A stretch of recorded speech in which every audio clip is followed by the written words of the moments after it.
Voilà, bon. Parce que Charles Louet, justement, je crois, à Zérékoré, a semblé dire qu'il a subi des pressions, notamment de la part de l'ancien président Alpha Condé. Alors que par le passé, il a dit qu'il n'a jamais subi de pression. Oui, si je prends Charles Wright, il dit qu'il a été martyrisé. Mais si c'est martyrisé, c'est la carrière de Charles Wright, tout le monde allait souhaiter d'être martyrisé. Parce qu'il était juge ici. Oui, mais après on l'a envoyé à Dubreka. Comme président du tribunal. C'est une promotion. Président du tribunal. Non, il était intérimaire, je crois. Il était intérimaire. Oui, mais il était intérimaire. Oui, président les du affaires tribunal. Importantes étaient jugées ici. Non. Il y a la compétence territoriale. Bien. Il y a la compétence territoriale. Ne dites pas ça. Bien. Charles Wright a passé dans Mirador ici. Le 13 juillet 2021, c'était un mardi. Il a dit de Massanta jusqu'à Dubreka, il n'a jamais reçu la pression. Et l'audio qu'on a diffusé à Espace en fait foi. J'ai dit ça aux gens. Vous savez, quand vous écoutez, il faut poser beaucoup de possibilités. Ouais. Si il était sous pression. Sous Alpha. Oui, sous Alpha. Le procureur allait venir lui dire aide-moi, ou il allait dire c'est ce qu'on a dit de faire. Le procureur a dit aide-moi. Cela veut dire il est libre de donner un avis. Aide-moi à faire condamner Fonike Mandé. Aide-moi à faire condamner. Il a refusé de condamner, il a été nommé président. Donc vous ne comprenez pas qu'ils disent qu'il était sous Moi je ne pression comprends pas. Condé. Moi je ne comprends pas. Mais je vois la confusion souvent ici. Quand Charles Wright parle, on pense qu'il relève de l'autorité judiciaire. Non, il est ministre. C'est un politique. Comme n'importe quel politique. Il est égal au ministre du Tourisme. Il est égal à n'importe quel autre ministre de la Guinée. Mais quand on forme le gouvernement, ce qui est important, c'est pas la formation académique. Je vous ai entendu dire quelque chose. Moi, je pense en Guinée, ça ne marche pas. C'est pas important d'envoyer quelqu'un dans un département où il est spécialiste en la matière. Ça bloque le fonctionnement. Vous savez, le ministre est politique. Il y a les techniciens qui travaillent en bas. Si le ministre, par exemple, est juriste ou bien il est économiste, il vient dans un département de l'économie ou de droit, mais les autres ne pourront plus parler. Le ministre il vient, il dit qu'il connaît tout parce que c'est lui qui est le ministre. Même si vous posez des questions, si le ministre finit de parler, personne d'autre ne parlera. Ouais.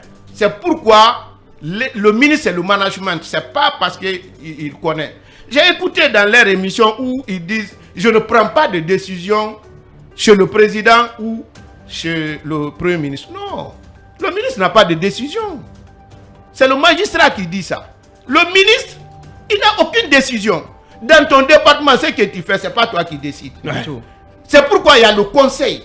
C'est le conseil interministériel d'abord qui se réunit. Chacun vient, il fait vous faites des propositions. Les propositions qui sont acceptées là-bas, vous allez les débattre au conseil des ministres devant le président. Bien. Si vous prenez la décision, si c'est dans le domaine de ce monsieur-là, c'est lui qui l'applique et l'assume. Ouais. Mais ça ne veut pas dire que l'initiative... Donc les ministres sont des exécutants. Si chaque ministre peut prendre la décision sans demander l'avis du président, sans demander l'avis du premier ministre, mais le premier ministre coordonne quelle action? Alors, M. Makanera, il n'est plus coordonnateur de l'action gouvernementale. Pour rester dans les rouages de la justice, il y a la situation aujourd'hui de Kassori et compagnie, dont la mise en liberté conditionnelle est perpétuellement pratiquement rejetée par le procureur Ali Touré. Aujourd'hui, leur dossier est devant la Cour suprême. Est-ce que vous avez des raisons, comme certains le disent, de penser qu'ils sont détenus plus pour des raisons politiques que pour les faits de détournement et autres pour lesquels ils ont été arrêtés? Moi, je pense que c'est important aujourd'hui que le Premier ministre, le président de la République s'intéresse à ce dossier. Parce que souvent, tout ce qui se passe peut ne pas être forcément la volonté du président. Les gens peuvent s'auto-censurer. Quand Kassori a été arrêté, on a dit que c'est flagrant délit.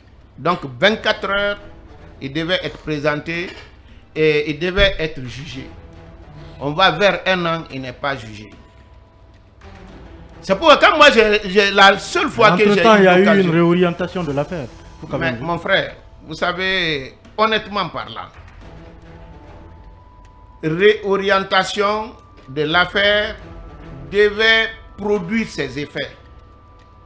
Mais le flagrant délit qu'il a envoyé en prison, c'est le flagrant délit qui le maintient là-bas. Si on réoriente l'affaire, on devait maintenant voir pour que le juge puisse trouver des raisons pour t'inculper et te maintenir en prison. Mais moi, ce qui est important, quand j'ai rencontré le président Mamadi, je lui ai dit deux choses. La première, il faudrait que la loi soit appliquée. Vous parlez de l'indépendance de la justice boussole, c'est important. De façon équitable. Mais il faudrait que la loi soit appliquée de façon équitable sur tous les Guinéens. Deuxièmement, vous êtes obligé de naviguer entre deux impératifs. C'est-à-dire laisser la justice complètement indépendante, mais aussi s'assurer que cette justice est bien rendue. Ouais. Parce que ce n'est pas pour rien que le législateur a dit que c'est le président qui est le garant du fonctionnement normal et régulier de toutes les institutions. Et il est le président. La clé de voûte. La clé de voûte. La clé de voûte de tout. Ouais. Donc il faut que lui-même aujourd'hui, parce que dès qu'on dit le président ne doit pas faire, il ne doit pas s'immiscer, c'est dans le mauvais côté. Si c'est pour les obliger à bien faire, c'est ça son rôle. Bien, on est pratiquement à la fin, au terme de cette interview. Vous n'avez pas répondu à la question de Mamadou Ouri. Très rapidement sur Alpha Condé et Cellou Dalein. Est-ce que vous validez le contact entre les deux mais pourquoi pas? Vous savez, l'objectif qui m'anime moi, aujourd'hui, si je devais franchement faire tirer une leçon de mon parcours, je dirais que c'est mitigé. Quand on s'engageait dans le combat politique depuis les années 90, on ne pouvait pas imaginer qu'en 2021, 22, 23, qu'on pouvait parler de coup d'État et même la tuerie en Guinée. Mais aujourd'hui, ce qui est important, on parle de nouvelle constitution, on parle de beaucoup de choses, mais on ne parle jamais de l'essentiel. L'essentiel, j'ai entendu, il faudrait plus qu'il y ait coup d'État. Mais pour qu'il n'y ait plus de coup d'État, il faut faire en sorte que le pouvoir soit effectivement partagé. Bien. C'est ce qui nous conduit d'ailleurs à vous demander de vous adresser directement au colonel Mamadi Doumbouya. Voilà, c'est le message de la fin. Quel message à l'endroit du colonel Mamadi Doumbouya après un peu plus d'un an de transition au regard de ce qui prévaut aujourd'hui? Mon cher colonel Mamadi Doumbouya, président du CNRD, si vous m'écoutez, je voudrais très humblement m'adresser à vous pour vous demander de tout faire pour que au lendemain de la transition guinéenne, que notre pays soit la locomotive de la sous-région. Pour que cela puisse être, il faudrait réconcilier la Guinée. Pour réconcilier la Guinée, il faudrait mettre tous les Guinéens sur le même pied d'égalité. Un. Deuxièmement, il faudrait faire en sorte que lors des élections, que les résultats qui doivent sortir soient le reflet de la volonté du peuple de Guinée. Parce que toute action qu'on obtient par la force, lorsque cette force disparaît, l'action là aussi va disparaître. Mais si c'est la volonté populaire, on peut perpétuer. Et pour finir, je voudrais que vous vous intéressiez sérieusement sur la constitution guinéenne et éviter de copier à la constitution française. En Europe, la France est le seul pays qui élit pour 5 ans un monarque qui fait tout ce qu'il veut pendant 5 ans. Donner à la Guinée une constitution qui permettra d'éviter le coup d'État parce que le pouvoir sera réparti. Même si le président est pris, les autres pouvoirs pourront résister. Seul avec un régime parlementaire a pu mettre un frein à la folie de Donald Trump aux États-Unis. Voilà qui est bien dit. Voilà, donc nous atteignons la ligne d'arrivée de cette émission. C'était notre invité, M. Aluseni Makanera Kake, ancien ministre, président du FND, un parti allié du RPG Arc-en-Ciel. Le temps ne nous a pas permis de faire le tour de l'ensemble des questions en lien avec l'actualité, mais ce n'est que partie remise. Il reviendra quand ce sera possible ou nécessaire. Merci à vous, M. Kake.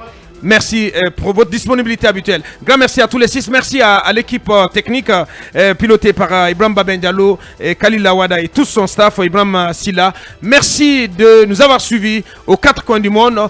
Mirador continue demain avec l'équipe de Mamadou Ouri Diallo. Samedi, vous serez avec Arissa Tousso, l'Amazon donc qui revient aux commandes de Mirador Mix tous les samedis. Portez-vous bien. À lundi prochain. Au revoir. Film FM, Film 24. Mirador, la grande messe de l'investigation journalistique, la plus grande tribune politique de la Guinée, avec Aboubacar Diallo, Talibé Bari, Mamadou Ouri Diallo, Akoumba Diallo, Cabinet Fofana, Ibrahima Lincoln Souma, Mamadou Diambalde.